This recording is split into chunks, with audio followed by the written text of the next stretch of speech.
যারা সিভিকদের যোগ্যতা নিয়ে প্রশ্ন করছেন তাদের উদ্দেশ্যে আমি দু চারটে কথা বলবো। কিন্তু শুধু তো আপনারা সিভিকদের যোগ্যতা নিয়ে প্রশ্ন করছেন, একবারে তো প্রশ্ন করছেন না যেসব এমএলএগুলো নির্বাচিত হয়েছে তাদের যোগ্যতা নিয়ে, যারা মন্ত্রী নির্বাচিত হয়েছে তাদের যোগ্যতা নিয়ে। সেসব প্রশ্ন আপনাদের প্রয়োজন নেই। কারণ কি, আপনারা অন্ধ ভক্ত। যেটা বলা হচ্ছে সেটাতেই আপনারা হ্যাঁ, যা বলেছে ঠিক বলেছে সেটা নিয়ে আপনারা ব্যাস। আপনাদের একটা কথা বলি, একজন পুরুষই বোঝে 10-12 হাজার টাকার মাইনার কাজ করে কীভাবে সংসার চালাতে হয়।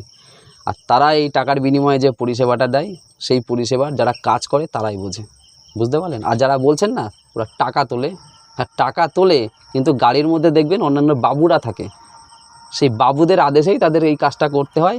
আর যখন ধরা পড়ে ওই সিভিকগুলোই গালাগালি খায়, ওই সিভিকগুলোই মার খায়, আর বাবুরা গাড়ির মধ্যে বসে থাকেন।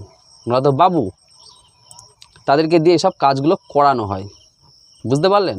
যত দোষ সিভিক ভাইদের, যত ভালো ওনারা।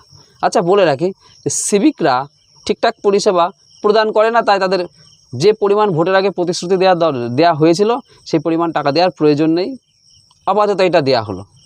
একবার ভেবে দেখুন, যেসব সরকারি কর্মচারী আছে, যেসব পুলিশগুলো আছে ঠিকঠাক করে আইন মেনে কাজ করে না, তাহলে তাদের তো ডিএ দেওয়ার দরকার নেই। ডিএ যে বাড়ানো হয়েছে তাহলে পার্টিকুলার যারা ভালো কাজ করে তাদের জন্য। বুঝতে পারছেন? আমার ক্ষমতায় আসবার জন্য আমাকে হাজার হাজার প্রতিশ্রুতি দিতে হয়েছে, কিন্তু প্রতিশ্রুতি পূরণ করবার জন্য তো আমার কাছে পর্যাপ্ত অ্যামাউন্ট নেই। তাই এই ধরনের কাজগুলো করা হচ্ছে যে আমি কিছু দিয়ে খুশি করে দিলাম এবং এমন কিছু কথা বললাম যাতে পাবলিক সন্তুষ্ট হয়ে যায়।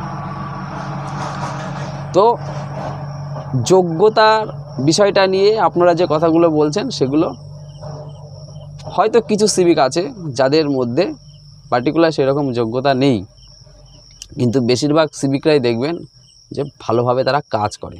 আর পার্টি ক্যাডারে কিছু আছে, সে তো পুলিশও পার্টি ক্যাডারে কাজ করেছিল, সেগুলোকে ছাঁটাই করা হচ্ছে। সেগুলো বলার কথা নয়, ওইসব কথা বললে অনেক দূর হয়ে যাবে, এমনকি গ্রেপ্তারও হয়ে যেতে পারে। গ্রেপ্তারের ভয়টাই করি না। বুঝতে পারলেন? জীবন নষ্ট হয়ে গেছে আমাদের। তৃণমূলের আমলে চাকরি চলে গেছে, যখন চাকরি চলে যায় তখন 13 লক্ষ টাকা ধার ছিল, সব কিছু বিক্রি করে দিয়ে সর্বশান্ত হয়ে গেছে, আমার জীবনের কোনো মূল্য নেই। তো সুতরাং একজন কর্মচারী হয়ে আর একটা কর্মচারীর ওপর যেরকম দাগিয়ে দেওয়া হচ্ছে, সেটাকে সহ্য করার ক্ষমতা আমার কাছে নেই। রোদ নেই, ঝড় নেই, বৃষ্টি নেই, বিভিন্ন টাইমে ট্রাফিকের কাজ করা, এই কাজ করা, ওই কাজ করা, কোথায় মেলা হচ্ছে সব কিছু সামলানো। থানায় পুলিশ বলে কিছু ছিল, কনস্টেবল, সম্পূর্ণ কাজ সিভিকদের দিয়ে করানো হতো। এখনও চলছে। যত পুলিশ কনস্টেবল নিয়োগের প্রয়োজন তত বিজ্ঞপ্তি জারি হচ্ছে, 20,000 বিজ্ঞপ্তি জারি হচ্ছে। ভাবতে পারছেন? যাদেরকে দিয়ে কাজ করানো হচ্ছে, যাদেরকে দিয়ে কঠোর পরিমাণ খাটানো হচ্ছে, তাদের বিরুদ্ধেই আবার অভিযোগ করা হচ্ছে। সত্যি এর নিন্দা করতে থাকবো। আপনারা বুঝুন, বোঝার পরে কোনটা সঠিক কোনটা বেঠিক সেই বিশ্লেষণটা আপনাদেরই করতে হবে।